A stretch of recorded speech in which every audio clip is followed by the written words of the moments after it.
குர்ஆனையும் சுன்னாவையும் அடிப்படையாக ஏற்றி நம்பி வாழக்கூடிய சமூகத்தின் மீதுதான் முதல் கடமை இருக்கிறது.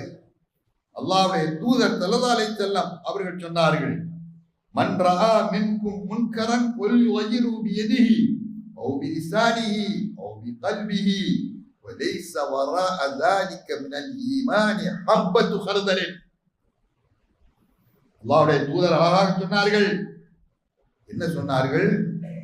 உங்களிலே யாராவது ஒரு தீமையை கண்டால், முன்கரை கண்டால், அல்லாஹ்வுக்கு பிடிக்காத காரியத்தை கண்டால், அல்லாஹ்வுடைய தூதர் வழிகாட்டாத காரியத்தை கண்டால், சமூக விரோத செயலை கண்டால், அவன் முந்தி அடித்துக் கொண்டு அதை தடுத்து நிறுத்த வேண்டும். உடனடியாக, உடனடி என்கின்ற அர்த்தத்தை கொடுக்கிறது. ஒரு தீமையை காணுகின்ற பொழுது உடனடியாக அதை தடுத்து நிறுத்த வேண்டும். எதால்? கையினால் தடுத்து நிறுத்த வேண்டும். அதுதான் கருவி. தீமையை தடுப்பதற்கான கருவி முதல்ல அதான். கைதான் ஆயுதம். கையால் தடுக்க வேண்டும். தடுக்கின்ற சூழ்நிலை இல்லாமல் இருந்தால் எல்லாராலும் தடுக்க முடியாது. எல்லா சூழ்நிலையும் தடுக்க முடியாது. எல்லா இடத்திலையும் கையினால் தீமைகளை தடுக்க முடியாது. நம் குடும்பத்திலேயே தடுக்க முடியாது.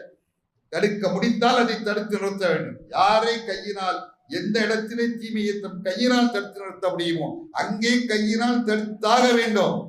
கையினால் தடுக்க முடியும் என்று இருக்கின்ற பொழுதே மௌனம் சாதிப்பது தவறு. வாயினால் சொல்லிவிட்டு போய்விடுவது தவறு. கையினால் முடியாவிட்டால் நாவினால் அது தீமை என்று சொல்லி அதை தடுக்கட்டும். மூமீன் அவன்தான் மூமீன். நாவினாலும் சொல்ல முடியவில்லை, நாவினாலும் சொல்வதற்கு அவனுக்கு வாய்ப்பில்லை, அவனுக்கு அனுமதி இல்லை. அப்படி என்றால் கல்விஹி அவனுடைய இதயத்தால் அந்த தீமையை வெறுத்து அவன் ஒதுக்கிக் கொள்ளட்டும். இந்த நிலையிலே இல்லாதவன்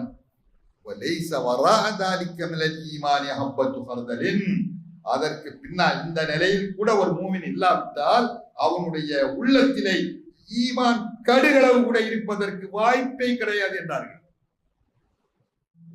எவ்வளவு அழுத்தமாக சொல்கிறார்கள். தீமையை தடுப்பதற்குண்டான அளவுகோலை அல்லாஹ்வுடைய தூதர் சொன்னார்கள்.